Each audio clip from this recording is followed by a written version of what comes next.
Have you ever said something like this? I don't want my children to disobey me. However, if they do, I'll have to discipline them for their own good.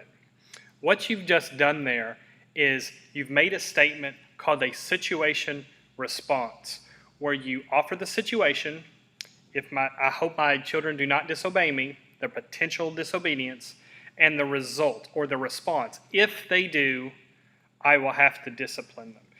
There's a situation, and then there's a response to that potential situation.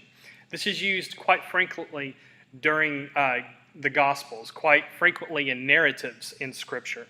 And it gives the situation, again, what is happening or what could happen and what could be the response if that action were to take place or if that situation came to fruition. So let's look at what a situation response is, and then we'll look at what that is in Scripture and how to identify it. Let's look at situation response. A good definition for situation response is a statement of response to a situation or action. A situation response is most often found in narrative discourses. The symbol we're going to use for a situation response is SIT for situation and a capital R for response. The key words that we're going to be looking for are although, yet, nevertheless, but, and, however. So if we're going to see one of these examples of a situation response in Scripture, we can look in Matthew chapter 23, verse 37.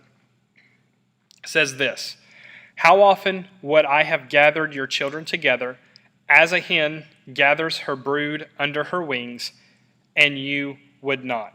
So to switch these into propositions, we would say, how often would I have gathered your children together? And then we see as, so that's a key word, as, so it's going to compare something like or as. There's a comparison there, so we're going to split it right there into another proposition. As a hen gathers her brood under her wings, and then we see, and you would not. So there's the third, and you would not. That's the response that they gave to Jesus wanting to gather them under his wings. So, how often would I have gathered your children together? And then, as a hen gathers her brood under her wings, there's a comparison between Jesus' gathering the children together and a hen gathering the chicks under her wings. And then you have the response to that, and you would not. So, you should have three propositions there. One, how often would I have gathered your children together? Two, as a hen gathers her brood under her wings. And three, and you would not. So you write justify it, and then we start connecting. We connect the first things first. How often would I have gathered your children together as a hen gathers her brood under her wings? That's a comparison. Jesus is comparing again his gathering of Israel together to a hen gathering her brood under her wings. So that's a comparison. So we're going to mark that with the CF, comparison. How does this comparison fit with the third proposition? The situation is Jesus desiring to gather children together as a hen gathers her brood under her wings, and the response to that situation is the refusal, and you would not. So the situation, attempt to gather, the response, and you would not. So notice a situation response appears mostly in narrative, like in the Gospels, and occasionally in the epistles when a writer is recounting events. So that's a situation and response. We have a situation or a potential situation met with the response or the potential response from that situation. We use it all the time when we talk. Okay, we want to do something, and if or although or but, we say those words. If that happens, then this will be the response. We say it a lot with our kids. If we do this, then the response will be this. Okay? So that's a situation response. Be aware of that when you're reading. It can feel very similar to an if-then statement, because you've got if you do this, then this will happen.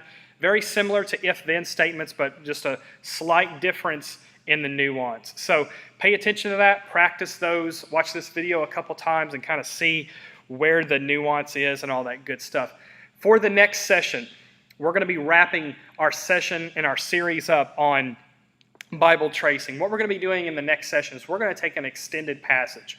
We're going to go through not just one example, but we're going to have a section of Scripture, and we're going to map the whole thing out and see what it looks like when you put all of these things together and what it looks like to trace not just a little piece of Scripture or just one verse, but maybe an extended passage as well. So come for that. That'll be our last teaching session, and then we'll conclude in our last video with some concluding remarks. So we'll see you in the next session, and we'll do a whole passage together as we conclude our sessions on Bible tracing.